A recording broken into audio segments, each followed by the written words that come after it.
David Kamp, Sunny Days, the children's television revolution that changed America.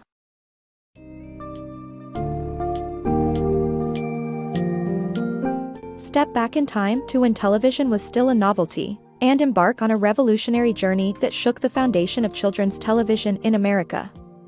In Sunny Days, the children's television revolution that changed America, author David Kamp explores the birth of iconic, groundbreaking shows like Mr. Rogers' Neighborhood and Sesame Street.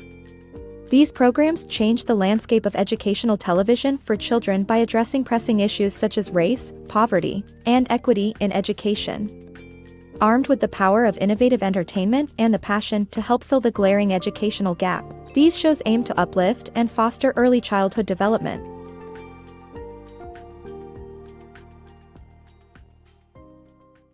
The power of TV in education. From widening the educational disparity to bridging it, this passage charts the transformation of television from a source of entertainment to a powerful tool for enlightenment. The summary explores how technological developments and educational policies created an unequal learning environment, and how Fred Rogers and Joan Gans Cooney revolutionized the landscape with their trailblazing programming for children. Mr. Rogers' Neighborhood, the making of a children's icon. Fred Rogers, a Presbyterian minister and former CBC host, introduced and hosted the popular kids show, Mr. Rogers' Neighborhood. The show's focus on real-life events and Rogers' intellectualism appealed to millions of small children, with the support of PBS and other funders. Rogers fearlessly tackled sensitive subject matters, such as racism, and recorded 455 color episodes during his lifetime. His legacy lives on, providing a valuable contribution to children's television. The making of Sesame Street. Joan Gans Cooney's vision to create an entertaining yet educational TV program for low-income children of color led to the birth of Sesame Street. With a team of bona fide geniuses, including Jim Henson and John Stone, they created a show that focused on how to think rather than what to think. The Muppets, led by Henson, embodied the spirit of education, which provided children with important life lessons. Cooney recognized that the key to the program's success was not to turn teachers into TV personalities, but rather to find entertainers and turn them into teachers. This led to the birth of Sesame Street, which became a game-changer in the world of children's television programming. By prioritizing early childhood education and providing educational content, Sesame Street revolutionized the TV industry and set the standard for children's programming that continues to this day. Sesame Street's impact on inner-city children. Sesame Street was created to educate and entertain inner-city 3- and 4-year-olds, mostly Black and Hispanic, who were left behind by institutional neglect and white flight to the suburbs. The show's goal was to present a positive image of interracial harmony and a community united through its pride and sense of responsibility. However, some inner-city kids lacked televisions, so Evelyn Payne Davis, a New York activist for African American communities, led an outreach effort to raise money for Sesame Street centers in churches, libraries, and rec centers. With the show's diverse cast, inner-city children got the empowering experience of seeing people on television who lived on a familiar street and understood their unique lives.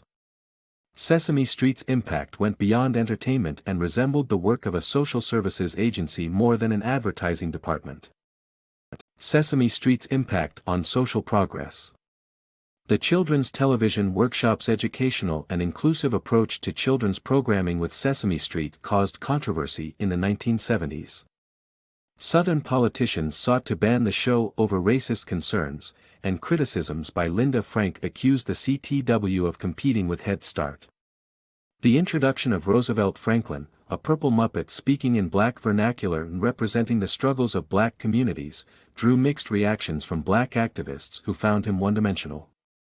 Despite controversy, Sesame Street created a new normal for American society, where Black culture became a fundamental part of mainstream America. The show remained multicultural, with visits from musicians, including Indigenous performer Buffy St. Marie. CTW discontinued Roosevelt Franklin in 1977, but the show's impact on social progress remained evident. Educational TV revolution. Sesame Street's paradigm-shifting show set an example for other networks to follow, mandating policies that forbade ads and product pitches in children's programs. Schoolhouse Rock became one of the most entertaining educational programs on network television, providing multiplication songs and grammar lessons, and American history. David McCall, a successful ad man and activist, initiated the idea of using catchy songs to educate children and won over ABC's Michael Eisner. The show became an instant hit through its iconic pieces such as Figure 8, Conjunction Junction, and I'm Just a Bill. The Power of the Electric Company. The Electric Company, 1971–77, was a revolutionary TV show that used humor, a faster pace, and sketch comedy to help 7 to 9-year-olds read better. With a diverse cast and the inclusion of a rock band, Short Circus, the show presented characters as people rather than as their race. The show became a hit with 2 million kids tuning in after school and is still a staple for in-class instruction. It reached far beyond its original audience to help learners of all ages and levels, including adults learning English. Children's television in America. A look at the evolution of children's television in America. In the 1980s, children's programming in America experienced a decline in quality. Funding and government support became a challenge, and the appointment of an FCC chief who did not believe in television as a public tool worsened the situation. The rise of commercialism led to an increase in TV shows based on toys that fell back into gendered marketing. However, the 1990s and early 2000s ushered in a new wave of better children's shows, such as Blue's Clues, Dora the Explorer, and Bear in the Big Blue House, bringing back the progressive spirit of the 1970s.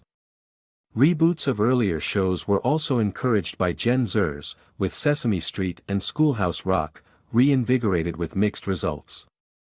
However, facing mounting production costs and losses, the Children's Television Workshop, now known as the Sesame Workshop, accepted assistance from HBO in 2014. Though Sesame Street, which had been the gold standard for children's television since its inception decades ago, fell into cutie pie commercialism, with the introduction of the beloved puppet Elmo designed to attract younger viewers. The assistance from HBO did not bode well for its brand, as it became a paid premium cable channel that poor Americans could not afford, contradicting its original purpose to close the gap between different groups of children.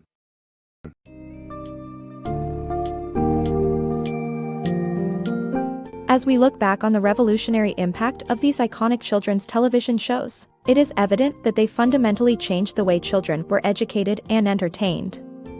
Despite facing controversy and commercial pressures, these programs prioritized the inclusion of underrepresented communities, breaking away from outdated stereotypes and introducing a progressive era in children's programming. As tastes and markets change, it is vital to remember and celebrate the history and legacy of these groundbreaking shows that fought to level the educational playing field, endearing themselves to generations of viewers in the process. After all, their lasting contributions to children's television may very well be the gold standard to which future creators aspire.